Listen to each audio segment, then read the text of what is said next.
This is the last section in our chapter about diseases that weaken the immune system. When the immune system is weakened, the body can't fight off diseases. We've talked about how the immune system is the system in charge of keeping us healthy.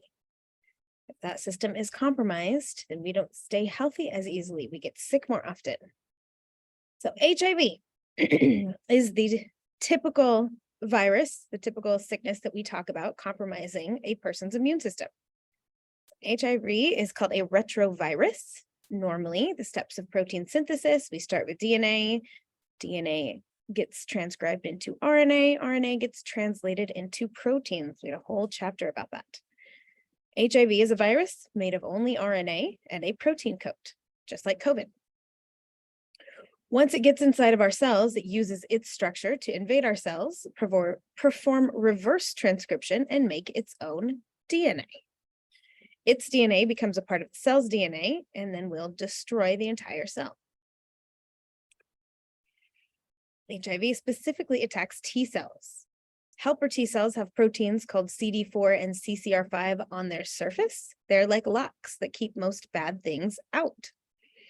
These are called co-receptors. HIV has to bond to both of these co-receptors to be able to get into the cell. It has to have both keys to be able to turn those keys and get in. Once the T cells are destroyed, HIV will get into the bloodstream and infect the surrounding T cells and do the same thing over and over again.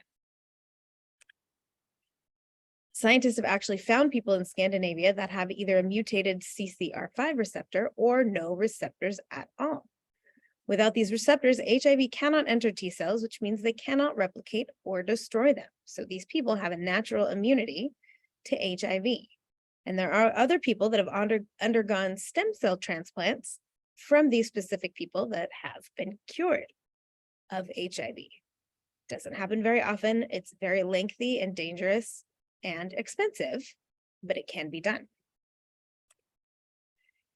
AIDS. The original HIV infection becomes AIDS when the number of T cells falls below 200 per microliter of blood.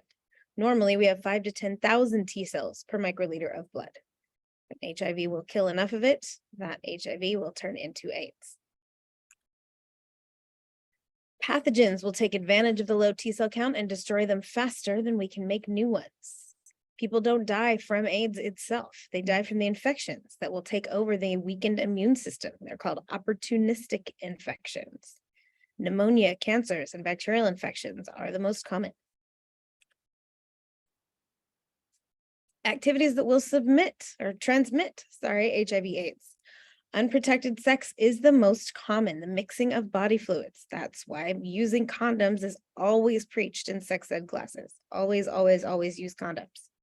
Sharing dirty needles is another one during drug use.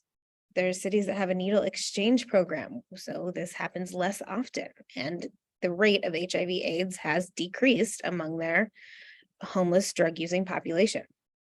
Mothers can actually pass it on to their children, either in the uterus or during childbirth. Having a C-section decreases the risk, but they can also transmit it through breast milk. Breastfeeding will increase the risk that a mother will pass it to a child. Anything having to do with blood puts the person at risk. That's why healthcare workers always, always, always use gloves. Activities that do not transmit HIV. Kissing, hugging, mosquito bites, shaking hands, living together, sharing a meal. Saliva, the kissing, the sharing a meal. Saliva does not transmit HIV. So that is all.